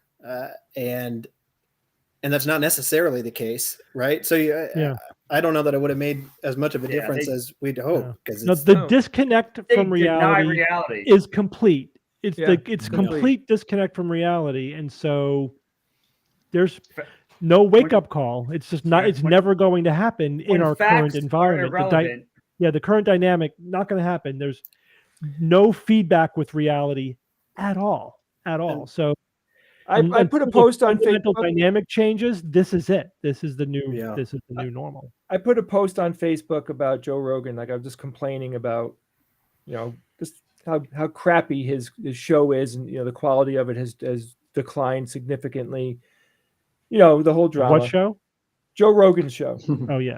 So Never the heard. thing that freaked me out about that post that I put up was that in the chat, a couple of people that I know from earlier in my life, you know, people that I still am associated with, but I never see them. I just basically have a Facebook relationship at this point. They were so deluded by the news and by what is actually going on that it actually freaked me out a little bit. Like, the reality that a lot of people in this country are living under is way worse than I actually thought just a week ago. Like, their reality is so unbelievably screwed up. It freaked me out that we are living in such a you know, what would you call that, Steve? You know, it's polarized to the ultimate degree now. Like, Mhm. science to them is a completely different thing than it is to us. Expertise is a completely different thing. You know, general respect for the government. Like, even though I don't like our senators and I have a lot of problem with that, I still respect the government as an entity. You know, and I'm trying to like maintain that. And, you know, I just feel like I am so diametrically opposed to the people that are on the other side of this at this point. And that's what I was talking about a few weeks ago on the show, where I really lost my shit, because I'm like, I don't know how much more we should be quiet about this and sit still and kind of be accepting of it and everything. And I just can't accept it. Like, they were ready to hang senators. Mhm. That it doesn't get worse than that, guys. This is how countries die. This is how massive change comes to countries, when shit like this starts to happen, and it's right here, right now. So yeah, I agree, but it's not hopeless, because I do. If you read what's going on, there are some people sort of in the middle, some moderates who are trying to make some specific fixes, like reform the Electoral Vote Act and whatever. Things like that. But that was sort of the other component of the disappointment. It wasn't just the people so willing to sell out everything that they previously said or stood for. It was also the people who were in the middle, who knew better, who just thought that they would just shut up and not do anything, right? The only thing necessary for evil to succeed is for good people to do nothing. So there was both of those people, the people who were willing to look the other way and do nothing, people who were willing to just go, they're fully on board and willing to sell their souls. But there are some people who are like, all right, we need to fix this problem. We need to do it. It's not enough. Maybe they might make some progress and give the people who need a backbone. But man, it's look, it's incredible, the situation. Calm, rational people are not driving this ship. Right. We failed. We have elected. There are like no Steve said in the room anymore. We have elected people that are borderline narcissists. You know what I mean? Like, that's it. We just have people in government that don't give a shit. And that is really the beginning. There are some good people in government, but not all of them. But I mean, I don't know. I don't want to continue down this conversation because I don't have a positive outlook, and I'm kind of freaked out about what's coming. I mean, this is an election year. We could be 6 months away from horrible shit right now. I don't know. I hope I'm wrong. I really do, but I don't think so. Mm-hmm. I think and Dan Afric, you are wrong. It was absolutely an insurrection. They were trying to prevent an orderly transfer of power. And they were doing that specifically so that Trump could remain in office. That would have been an insurrection. That was the purpose of that. That is what they were trying to do. That was it. Just because it failed or because it was incompetent doesn't mean it wasn't an insurrection. It 100% was an insurrection. Absolutely. Didn't 5 people die from the January 6th? Yeah, a bunch of cops got killed. Yeah. So it's like, kind of weird to say that. Yeah. But in any case, that they were trying to prevent an orderly transfer of power for the purpose of having somebody who was not duly elected remain in power. That's an insurrection. Look it up. There's no debate about that. There's just denial. There's denial on the right because they don't want to deal with it.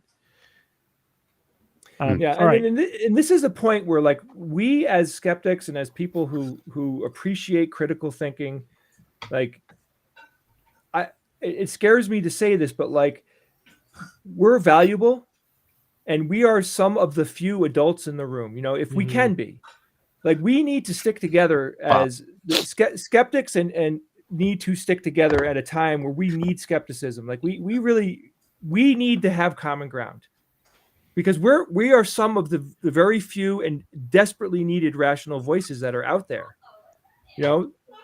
I just wish that we could have a bigger impact or have a bigger footprint on what's going on. Like, I wish that people actually cared about what critical thinking has to say about things.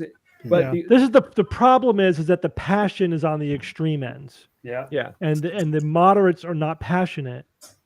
And we need to be, because if not now, when it's too late, when it's already happened, when it may already be too late. Who knows? We'll know in retrospect. It'll be interesting what the history looks like 20 years in the future, where they're saying, yep, this were the people who had an opportunity and sat on their hands.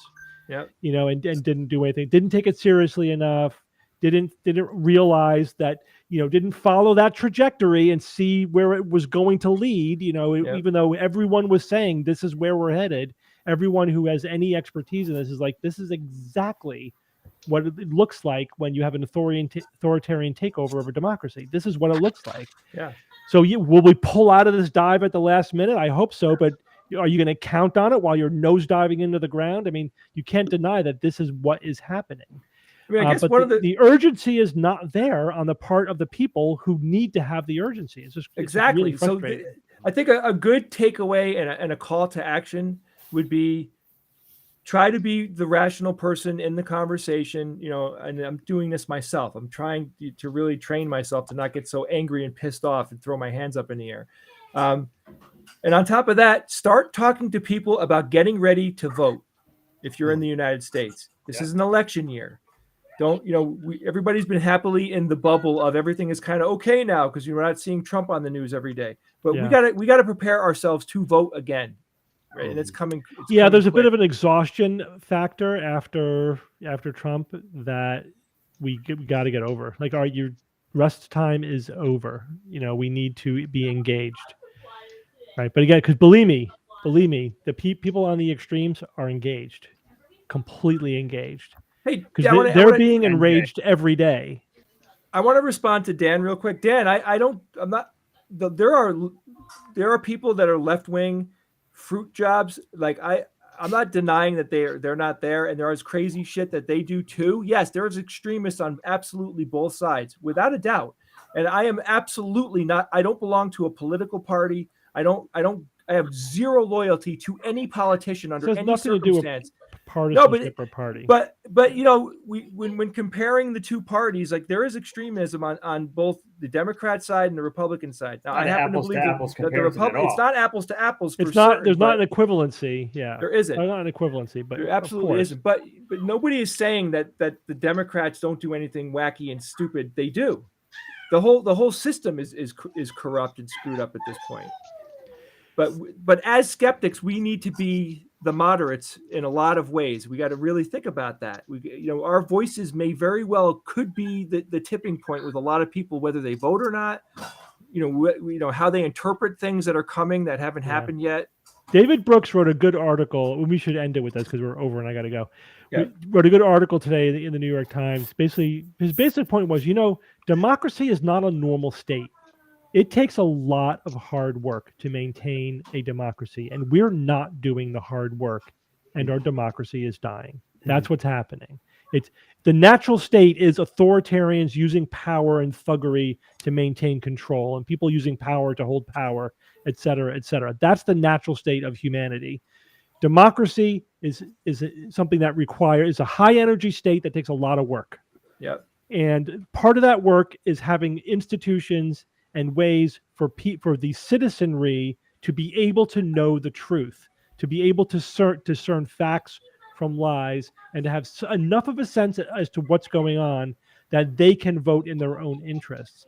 But when you have a critical number of people who cannot separate facts from reality, democracy is not sustainable. It's not sustainable. Yeah. We have to fix that problem. Of course, that's a really big problem. It's no one easy fix. But the people who are living in reality need, while we have some slim majority, need to use it way more than we are. We got to vote, guys. Yeah. We got to vote. You actually have said this before. I'm not talking about this discussion in general, but that skepticism is a high energy state. Yeah. That it requires constantly challenging what you believe, constantly reevaluating. When somebody says, I think you're wrong, going like, am I? Yeah. Like, and not just accepting that, like, oh, I definitely am right and you're definitely wrong every single time. You have to have the evidence, you have to have the data, you have to be aware enough of it that when somebody challenges you on something that you feel like, okay, how do I know what I know? How do I know that it's true? And be able to like really evaluate that. And it is a high energy state, and it's very easy to just accept the things you want to believe. Yeah. Yeah. Look, you're totally right, and it is difficult being a skeptic because we don't get to believe in fantasy, and we have to we have to find this very, very important level of humility that we have to apply to everything, and it is hard. But I'll tell you one thing though: the humility part of it gets easier the more you practice it. Because you don't have the resistance anymore. You can get to the point where you're like, oh, cool, I'm wrong. I don't care. I just want to know what the truth is, right? That's where exactly. I'm at now. Exactly. I don't mind being wrong at all. I just like knowing that I like furthering my knowledge of what the truth is. That's it. All right, let's shut this down. Alex, except when it comes to the quiz. Jeff, and Pete, thank you so much, guys, for being thanks for joining us. Thanks, guys. It was fun having you on. Pete, that was one hell of a question, man. Yeah, I didn't. Good job, Pete. That was Don't good. get That me was good. started. One question. Kind of regret it now, don't you? Have a good night, guys. Thank you, everyone. Guys. Have a great Good weekend. night, everybody. See Thanks, you Ian. next week. Thanks for all Bye, guys. joining Thank us. you. Bye bye. Take care.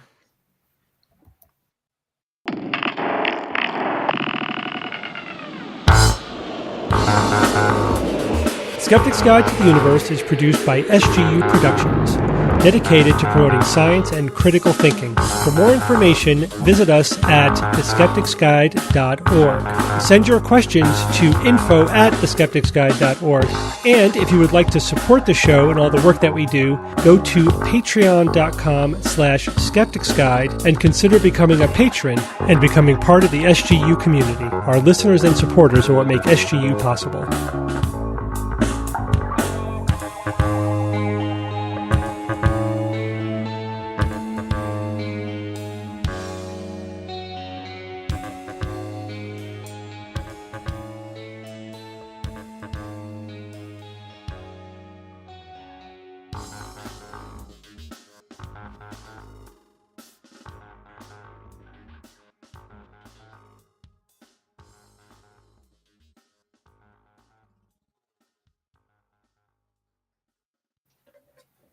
Hey guys, Oh, Hey. what?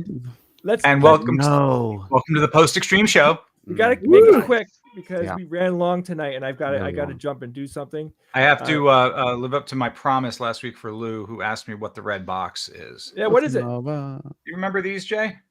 I do. Yep. We got these as gifts when we went and visited Pixar back in 2012. I wonder where friend. mine is. That's Oh, awesome yeah. that you still have it there, Ev. Oh my gosh, I love Good old, this thing. good old teapot. The teapot. Yep, the render me Yeah. teapot. You know, and if you Well, open I mean, it up, it's a common rendering. Like, it's a rendering test. yes. If you can render a teapot. And the thing inside the box is actually a wind up, right? And it will walk across. Yeah, right? That's so cool. It's got the That's little- Pixar awesome. was one of the coolest places we got Super to cute. go to. That was that backstage tour that we had. God damn, it was so cool. Oh my gosh, that was It was a lot of exceptional. fun. Ton of All right, fun. let's leave tonight with this, guys. Everybody say what you're going to do this weekend. Ooh. With that, starting with Evan. What are you doing? I'm going to work, and I'm going to have a delicious dinner on Sunday night with my mom, who's celebrating her 76th birthday. Awesome. Awesome. Jeff, what are you doing? I am doing a get together with some a board game get together tomorrow with some really good friends. And whenever I get a spare chance, I'm going to be spending time playing Horizon Forbidden West. I love board game days. Jeff, you and I someday we will have a board game day. You and I. And Pete, what are you doing? Like next time we see each other. I got to keep working on getting my garage turned into an office because my wife and I are thinking about having more kids and we don't have space for it. And That's a lot of between work. that, working on trying to get my act together in Dying Light. So Is wait, Dying Light 1 or 2? I like the video game. Dying Light 1, I haven't played it yet. So Dying Light 1, it was great. And My 2 daughter was played it. supposed to be Yeah. an order of magnitude, but I don't know if it's out yet. But 2 apparently. it just came out the other day. That's why cool. I might have to get it. gotten on board. All right, Alex, what are you doing? I have family coming over for the weekend, so I'm going to cook a lot of food and I'm going to bake bread. And I have some tips for you if you want your starter to go live again. Yeah. Alex, email me at info@theskepticsguide.org. I will. That goes everywhere, by the way. I am obsessed with bread right now, so now I'd love I've to talk to been baking 2 loaves every week since like 2019. So All right. I've tried everything. All right, let's do it. I That wanna goes talk to you. everybody, Alex. Just by Yeah, I will do that. Everyone Thanks, can man. take in the knowledge. All right, good night, everybody. Have a Good good night, night. guys. Hey, Everybody. bye Next week. bye. I'm gonna toggle you off one at a time. Bye-bye. Bye One bye, at a time. Pete. Bye bye, Alex. Bye bye, Jeff. Who wants last billing? Who wants top billing? It's like, and the runner-up is Let Evan do it this week. Goodbye. yes, Evan. champion of the internet. I won the Evan, internet. You win. You win. Thanks, Ian. Thanks for Right. all your help. No Take care, problem. everyone. Bye bye. If anyone cares, I'm 3D printing all weekend. Okay, goodbye.